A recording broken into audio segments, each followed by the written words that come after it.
ओम शांति। 6 अगस्त 2021 की मुरली से निरअहंकारी शिव बाबा का कलयुगी पहाड़ को पलटाने में अपनी उंगली देने वाली आत्माओं प्रति होमवर्क। आज बाबा ने बार बार अपनी अवस्था चेक करने के लिए कहा। बाबा कहते हैं योग बल से पाप कटते हैं। जिनके योग बल से पाप कटते हैं उनको खुशी का पारा चढ़ जाता है। बाबा ने यह भी कहा आत्मा जितना बाप को याद करेगी उतनी खुशी होगी। अपनी जांच रखनी है, देखना है हमारा कोई शरीर में भान तो नहीं है। देह भान है तो समझो हम बहुत कच्चे हैं, बाबा से बहुत दूर हैं। बाबा फरमान करते हैं बच्चे तुम्हें अब हीरे जैसा बनना है। बाप की याद से तुम देही अभिमानी बनेंगे। तो आज हमें सारा दिन पूरा दिन अपनी अवस्था चेक करनी है। बाबा ने सीधा कहा है कि अगर तुम बाबा की याद में रहोगे तो खुशी रहेगी। अगर हमारा मन थोड़ा परेशान है, ऊपर नीचे है, तो इसका मतलब दो मतलब बाबा ने बताया। या तो योग बल से पाप नहीं कट रहे हैं, पापों का बोझा ज्यादा है और मुझे ज्यादा योग बल की जरूरत है। दूसरा, या हम बाबा की याद में नहीं है इसीलिए खुशी नहीं हो रही है। अगर हम जितना बाबा की याद में रहेंगे उतनी अवस्था अच्छी होगी। तो सारा दिन अवस्था चेक करते रहेंगे कि मैं ज्यादा देह भान में तो नहीं थी। बाबा ने कहा देह भान बाबा से दूर कर देगा। तो इसीलिए सारा दिन मैं तो आत्मा हूँ, इस शरीर से न्यारी हूँ। मैं आत्मा हूँ, इस शरीर से न्यारी हूँ। इस शरीर में तो मैं काम कराने के लिए हूँ।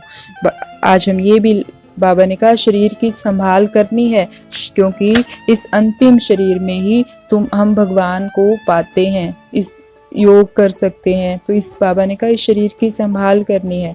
बाबा यह भी कहते हैं कि तुम हो बाबा के मददगार। बच्चों को कहते रहते हैं जितना हो सके मददगार बनो, मंत्र देते रहो। बाबा तो हमें आज दूसरा नशा यह भी रखना है कि जब यहाँ लौकिक में भी कोई एक दूसरे की मदद करता है तो जिसकी मदद करें वो उसके लिए एहसान सा रहता है कि हाँ इसने मेरी मदद की, उसकी मदद की कोशिश करेगा, उसको कुछ ना कुछ देगा, सम्मान देगा, रिगार्ड देगा। हम तो भगवान की मददगार हैं। तो हमें सारा दिन नशा रखना है कि मैं भगवान की मददगार हूँ। ये कब होगा? जब हम देह भान छोड़ते जाएंगे, क्योंकि देह भान हमें खुश नहीं रहने देता। देह भान हमें बाबा से दूर कर देता है। देह भान हमारी याद को कम कर देता है। तो सारा दिन मैं तो आत्मा हूँ, इस शरीर में सिर्फ बाबा की मदद के लिए बैठी हूँ, बाबा के कार्य में मददगार हूँ मैं आत्मा। तो सारा दिन नशा रखेंगे मैं भगवान की मददगार हूँ, मैं भगवान की मददगार हूँ।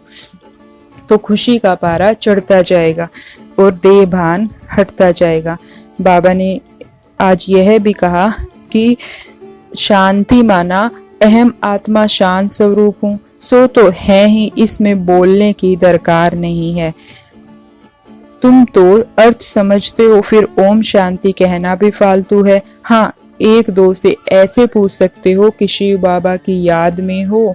तो बाबा सीधा कह रहा है कि ओम शांति तुम बोलते हो लेकिन उसके स्वरूप में स्थित होना। ओम शांति का मतलब मैं आत्मा शांत स्वरूप हूँ, तो उस स्वरूप में स्थित होना है, बोलने की जरूरत नहीं है। हाँ, तुम एक दूसरे से मिलते हो तो पूछो शिव बाबा याद हैं, शिव बाबा याद हैं। तो आज हम और किसी से नहीं, अपने मन से ही बार बार पूछेंगे, अपनी अवस्था ही चेक करनी है कि शिव बाबा याद है, शिव बाबा याद है। अगर थोड़ा मन ऊपर नीचे हो रहा है इसका मतलब शिव बाबा याद नहीं है। आज बाबा हमें दृढ़ संकल्पधारी बनने का वरदान दे रहे हैं। बाबा कहते हैं कि जैसे ब्रह्मा बाबा ने ज्ञानी और अज्ञानी आत्माओं द्वारा इंसल्ट सहन कर उसे परिवर्तन किया, तो फॉलो फादर करो। इसके लिए अपने संकल्पों में सिर्फ दृढ़ता की शक्ति धारण करो। सिर्फ थोड़ा पहले लगता है कैसे होगा, कहाँ तक सहन करेंगे, लेकिन अगर आपके लिए कोई कुछ बोलता भी है तो आप चुप रहो, सहन कर लो, तो वह भी बदल जाएगा। दिल शिकस्त नहीं बनो। तो आज बाबा ने हमें वरदान और स्लोगन दोनों में ही सहन शक्ति रखने के लिए कहा है। तो आज हम सारा दिन बाबा को देखेंगे, मैं बाबा समान सहनशील हूँ। शिव बाबा, ब्रह्मा बाबा की जीवन कहानी में हम जानते हैं कितना उन्होंने सहन किया, लेकिन शिव बाबा को भी हम भक्ति मार्ग से गलानी करते आए हैं। वो पत्थर ठीकर सब में है। तो शिव बाबा ने भी सहन किया, ब्रह्मा बाबा भी सहन कर रहे हैं। तो इसीलिए हमें भी बाबा समान सहनशील बनना है। तो आज सारा दिन मैं आत्मा हूँ, मैं आत्मा हूँ, मैं सहन शक्ति से भरपूर आत्मा हूँ, मैं भगवान की मददगार बच्ची हूँ। और को अपनी अवस्था को अचल अडोल रखना है, क्योंकि बाबा ने यह भी कहा कि रामायण की कहानी भी तुम बच्चों पर ही है, रामायण की कथा भी तुम्हारे पर है, तुम ही महावीर बनते हो, आत्मा बनती है, हमको रावण हिला नहीं सकता, वह अवस्था पिछाड़ी की आएगी। तो हम वही महावीर आत्माएं हैं जिन्हें कोई भी परिस्थिति, कोई भी स्थिति हिला नहीं सकती है। हम वही महावीर हैं, हनुमान है। तो सारा दिन अपनी अवस्था चेक करेंगे कि कौन सी परिस्थिति मुझे बाबा से दूर करती है, और अभ्यास करेंगे परिस्थिति को बदलने का नहीं, कि उस परिस्थिति में भी मैं बाबा को याद कर पाऊं। तो सारा दिन ऐसी हमें अपनी अवस्था को पक्का बनाना है। तो ऐसी सहनशील दृढ़ संकल्पधारी महावीर आत्माओं को ओम शांति। शुक्रिया बाबा।